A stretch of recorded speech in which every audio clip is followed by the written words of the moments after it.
নুরুল হক নূর ইতিমধ্যে বিভিন্ন রাজনৈতিক দল, বিভিন্ন শ্রেণী পেশার যারা গণ অধিকার পরিষদে যোগদান করলেন তাদেরকে আমরা বরণ করে নিয়েছি। তাদেরকে করতালির মাধ্যমে গণ অধিকার পরিষদে আমরা বরণ করে নিব। তাদেরকে আমরা শুভেচ্ছা জানাই করতালির মাধ্যমে। সংগ্রামী সাথী ও বন্ধুগণ, গণ অধিকার পরিষদ এমন একটি দল, গণ অধিকার পরিষদ যদি 2021 সালে গঠিত না হতো তাহলে এই বাংলাদেশে গণ অভ্যুত্থান হতো না। 2018 সালের সেই ঐতিহাসিক কোটা সংস্কার আন্দোলন, যে আন্দোলন করতে গিয়ে আমাদের অসংখ্য সহযোদ্ধা নির্যাতন নিপীড়নের শিকার হয়েছে। রাজশাহী বিশ্ববিদ্যালয়ের ছাত্রনেতা তরিকুল, যার মেরুদণ্ড ভেঙে দেওয়া হয়েছিল, শহীদ মিনারে নারীনেত্রী লুমা সহ দেশের বিভিন্ন জায়গায় অসংখ্য নারী শিক্ষার্থীকে লাঞ্ছনার শিকার হতে হয়েছে। যখন আমাদেরকে গ্রেপ্তার করে কারাগারে রিমান্ডে নির্যাতনের শিকার হতে হচ্ছিল, তখন আমাদের বাবারা মায়েরা রাজপথে নেমে এসেছিল। আমরা যখন কারাগারে, আমাদের সহযোদ্ধা নুরুল হক নূর তিনি হাসপাতালের বিছানায় কাতরাচ্ছিলেন, চিকিৎসা পর্যন্ত নিতে দেওয়া হয়নি। আমাদেরকে একটানা রিমান্ডে চোখ বেঁধে হাত বেঁধে নির্যাতন করা হয়েছে। তারপরেও আমরা হাসিনার কথা মতন সেই আন্দোলন থামিয়ে দিই নাই। আমরা বলেছিলাম, শিক্ষার্থীরা আমাদেরকে সামনে থেকে নেতৃত্বের সুযোগ দিয়েছে, তাদের সাথে বেইমানি করে আমরা আন্দোলন বন্ধ করব না। সেই আন্দোলন আমরা সফল করেছিলাম। পরবর্তীতে শেখ হাসিনা 24 সালে ধোঁকাবাজি করে, প্রতারণা করে 30% কোটা আবার ফিরিয়ে এনেছিল। সেই ধোঁকাবাজির ফাঁদে পরবর্তীতে হাসিনা নিজেই পা দিয়েছে। 24-এর গণ অভ্যুত্থান কোটা সংস্কার আন্দোলনকে কেন্দ্র করে হাসিনার পতন হয়েছে, এদেশের সাধারণ মানুষের বিজয় হয়েছে। সংগ্রামের সাথী বন্ধুগণ, আর সেই বিজয়ের শুরুটা করেছিল গণ অধিকার পরিষদ, ছাত্র অধিকার পরিষদ। আমরা আন্দোলন সংগ্রাম করেছি, কখনোই হাসিনার কাছে আমরা মাথা নত করি নাই। আমরা সব সময় সংগ্রামের মধ্যেই ছিলাম।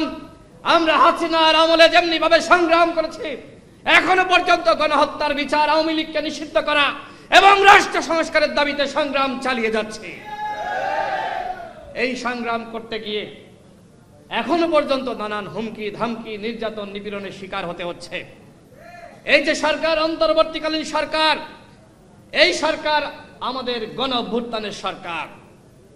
এই সরকারকে আমরা যেভাবে দিক নির্দেশনা দেব, সরকার সেইভাবে কাজ করতে বাধ্য।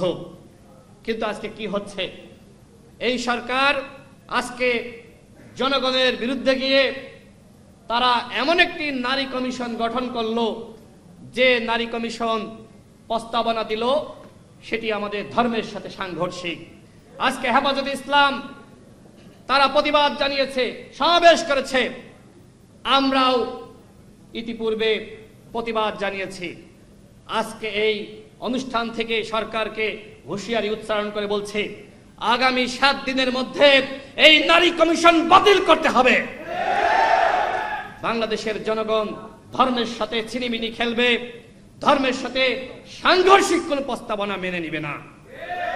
বন্ধুগণ, আমরা লক্ষ্য করছি গণহত্যার বিচারে কোনো অগ্রগতি নাই।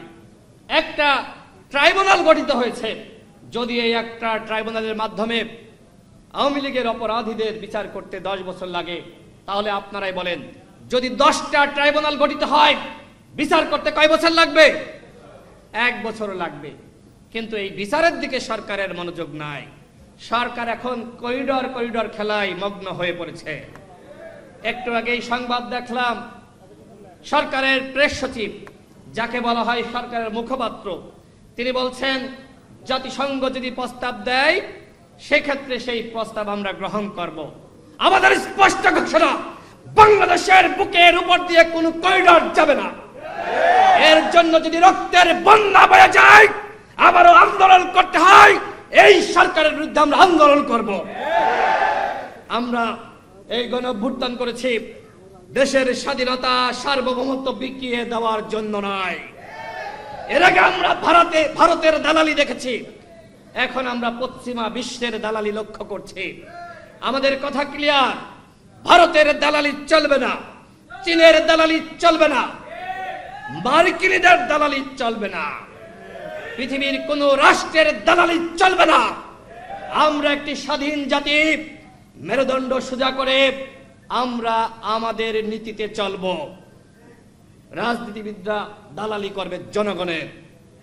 সরকারকে বলবো, এই করিডর নিয়ে কোন ধরনের সিদ্ধান্ত আপনারা নিতে পারবেন না।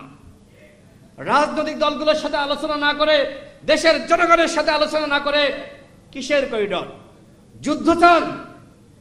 আমরা চীনের সাথে, ভারতের সাথে, আমেরিকার সাথে, পাকিস্তানের সাথে, কোন রাষ্ট্রের সাথে আমরা যুদ্ধ চাই না। গণ অভ্যুত্থান হয়েছে, এই অভ্যুত্থানের চেতনা নতুন বাংলাদেশ। আর সেই নতুন বাংলাদেশ যদি গঠন করতে হয় তাহলে প্রয়োজন স্থিতিশীলতা। কিন্তু সরকার এই করিডর নামে, এই নারী কমিশন নামে আজকে রাষ্ট্রের স্থিতিশীলতা নষ্ট করছে। বন্ধুগণ, আমরা সরকারকে বলবো, জনগণ দেখতে চাই যে আপনারা আওয়ামী লীগকে নিষিদ্ধ করবেন কি করবেন না। আওয়ামী লীগ গণহত্যা চালিয়েছে, আওয়ামী লীগ অসংখ্য মানুষকে নির্যাতন করেছে, গুম করেছে, খুন করেছে, অসংখ্য মা বোনকে লাঞ্ছিত করেছে, অসংখ্য মাকে বিধবা বানিয়েছে, অসংখ্য বোনকে স্বামী হারা করেছে।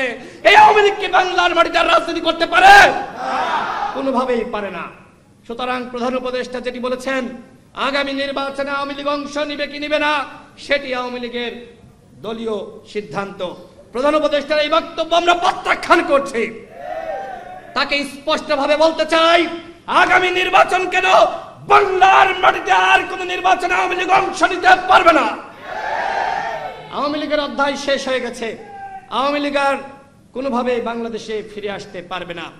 সংগ্রামী সাথী ও বন্ধুগণ, আমরা লক্ষ্য করছি যারা উপদেষ্টা ছিল, উপদেষ্টার পদ থেকে পদত্যাগ করে তারা দল গঠন করেছে, তারা এখন সরকারকে হুঁশিয়ারি উচ্চারণ করছে, কেন নিষিদ্ধ করা হচ্ছে না আওয়ামী লীগকে। আমি তার কাছে প্রশ্ন করতে চাই, জনাব নাহিদ ইসলাম, আপনি যখন সরকারে ছিলেন, আপনি তো ডক্টর মোহাম্মদ ইউনূসের পরে সব থেকে প্রভাবশালী উপদেষ্টা ছিলেন। কারণ কি? কারণ আপনি গণ অভ্যুত্থানের মুখপাত্র ছিলেন। আপনার মেয়াদে কেন আওয়ামী লীগকে নিষিদ্ধ করা হলো না সেই প্রশ্ন আজকে করছে। কেন রাষ্ট্র সংস্কার করা হলো না? কেন গণহত্যার বিচারে আমরা অগ্রগতি দেখছি না? আপনি তথ্যমন্ত্রী ছিলেন, গণমাধ্যমের কোনো সংস্কার হয়েছে? সেই ফ্যাসিবাদের আমলে যেভাবে গণমাধ্যম চলতো এখনো পর্যন্ত সেইভাবেই গণমাধ্যম চলছে। সাংবাদিকরা এখনো পর্যন্ত তারা মন খুলে লিখতে পারছে না, তারা মন খুলে সংবাদ প্রকাশ করতে পারছে না। সংবাদ প্রকাশ করলে আমরা দেখি মুহূর্তের মধ্যে সেই সংবাদ উধাও হয়ে যায়। পরবর্তীতে সাংবাদিকদের সাথে কথা বললে তারা জানান যে সমন্বয়ক ফোন দিয়েছিল, এই নিউজ যদি রাখা হয় মব জাস্টিস করা হবে, মিডিয়া হাউস ঘেরাও করা হবে। এই হলো গণমাধ্যমের স্বাধীনতা। আপনি কেন গণমাধ্যমের স্বাধীনতা নিশ্চিত করতে পারেন নাই? কেন আপনি গণমাধ্যম সংস্কার করতে পারেন নাই? সেই জবাবদিহিতা আমরা আপনার কাছে চাই।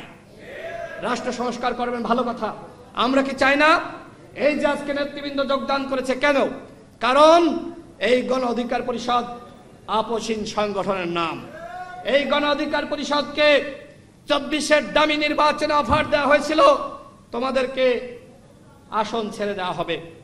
আমরা বলেছিলাম আমরা এই আসনের মুখে থুতু মারি। জনগণ যদি চায় আগামীতে এমপি মন্ত্রী হব, প্রধানমন্ত্রী হব, জনগণের বিরুদ্ধে গিয়ে হাসিনার দামি এমপি আমরা হব না। আজকে ঢাকায় বসে যারা গরম গরম বক্তব্য দিচ্ছে আওয়ামী লীগকে নিষিদ্ধ করো, তারা তৃণমূলে গিয়ে আমরা লক্ষ্য করছি আওয়ামী লীগকে পুনর্বাসন করছে। অন্যদিকে তারা আবার অস্বীকার যাচ্ছে, কিন্তু গণমাধ্যমে তো খবর আসছে, এখন ডিজিটাল যুগ, যে যা করবে অপকর্ম করবে সবকিছু কিন্তু বের হয়ে আসছে। সুতরাং আমি গণ অধিকার পরিষদের নেতৃবৃন্দকে বলবো, আজকে যারা যোগদান করেছেন তাদেরকে বলবো, ব্যক্তি হিসেবে কেউ যদি অপরাধ করে গণ অধিকার পরিষদ তার দায় নিবে না। সুতরাং আপনি ব্যক্তি, আপনার দায় আপনাকেই নিতে হবে, কিন্তু আপনার উপর যদি জুলুম করা হয়, নির্যাতন করা হয়, হয়রানি করা হয়, অন্যায়ভাবে যে কোনো ঝামেলায় পড়লে গণ অধিকার পরিষদ আপনার পাশে এসে দাঁড়াবে। গণ অধিকার পরিষদে আজকে যারা যুক্ত হয়েছেন আপনাদের প্রতি আমার উদাত্ত আহ্বান, গণ অধিকার পরিষদের আহ্বান। গণ অধিকার পরিষদ একটি সংগ্রামের নাম, একটি অনুপ্রেরণার নাম। গণ অধিকার পরিষদ আজকে মানুষের বাড়িতে বাড়িতে পৌঁছে গিয়েছে। এই দলটিকে ধারণ করা, লালন করা, এই দলটিকে সামনের দিকে নিয়ে যাওয়া, আগামীতে ক্ষমতায় বসানো আপনাদের দায়িত্ব। আমরা দলের পক্ষ থেকে বলেছি 300 আসনে আমরা প্রার্থী দিব। যারা আপনারা যুক্ত হয়েছেন, আগামীতে নির্বাচন করতে চান, এখন থেকে প্রস্তুতি নেন, মানুষের কাছে যান, মানুষের কথা শুনুন।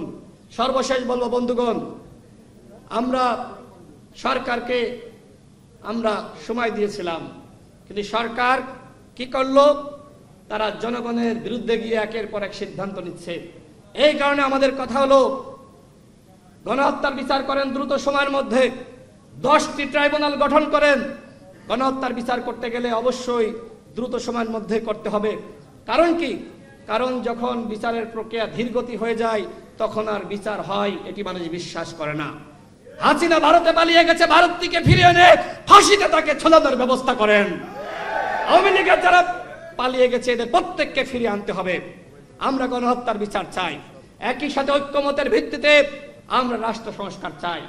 আর নির্বাচনের বিষয়ে আমরা বলেছি, যেহেতু প্রধান উপদেষ্টা ডিসেম্বরের কথা বলেছেন এবং জুনের কথা বলেছেন, জুনে বাংলাদেশে ইলেকশন করা যায় না, ওই সময় ঝড় থাকে, বৃষ্টি থাকে, কাল বৈশাখী থাকে। সুতরাং ওই প্রধান উপদেষ্টার ঘোষণা অনুযায়ী ডিসেম্বরের মধ্যে ইলেকশন হলে ভালো, বিজয়ের মাঝে আরেকটি বিজয় হবে, আমরা সেটি বলেছি। তার মানে কি আমরা গণহত্যার বিচার চাই না, আওয়ামী লীগকে নিষিদ্ধ চাই না? গণ অধিকার পরিষদ 3টা দাবি, এটি বলেই শেষ করব। প্রথমত, গণহত্যার বিচার, আওয়ামী লীগকে নিষিদ্ধ করা। দ্বিতীয়ত, ঐক্যমতের ভিত্তিতে রাষ্ট্র সংস্কার। এবং তৃতীয়ত, প্রধান উপদেষ্টা ঘোষিত যে ডিসেম্বরের কথা বলা হয়েছে সেই ডিসেম্বরের মধ্যে নির্বাচনের ব্যবস্থা করা। গণ অধিকার পরিষদ নির্বাচনের প্রস্তুতি নিচ্ছে, আমাদের নেতৃবৃন্দরা তারা জেলা উপজেলায় যাচ্ছে। আমরা ঘোষণা দিয়েছি আগামী নির্বাচনে 300 আসনে প্রার্থিতা করব, এটি গণ অধিকার পরিষদের ঘোষণা। এই ঘোষণা মোতাবেক আপনারা যারা যুক্ত হয়েছেন সকলে কাজ করুন, মানুষের কাছে যান। আগামীতে কিন্তু ভোট ছাড়া এমপি হতে পারবেন না, ভোট ছাড়া এমপি হওয়ার কোনো সুযোগ নাই। চাঁদাবাজি করবেন, লুটপাট করবেন, মানুষের উপর জুলুম করবেন, মানুষ কিন্তু ভোট দিবে না আপনাদেরকে। সুতরাং গণ অধিকার পরিষদের কেউ অন্যায়ের সাথে, অপরাধের সাথে জড়িত হবেন না। আজকে যুক্ত হয়েছেন যারা, তাদেরকে আবারও শুভেচ্ছা জানাচ্ছি, আপনাদেরকে শুভকামনা, এবং আপনারা ভবিষ্যতে ভালো কিছু হন, এমপি হন, মন্ত্রী হন, সেই শুভকামনা ব্যক্ত করে আমি আমার বক্তব্য শেষ করছি। আল্লাহ হাফেজ, আসসালামু আলাইকুম।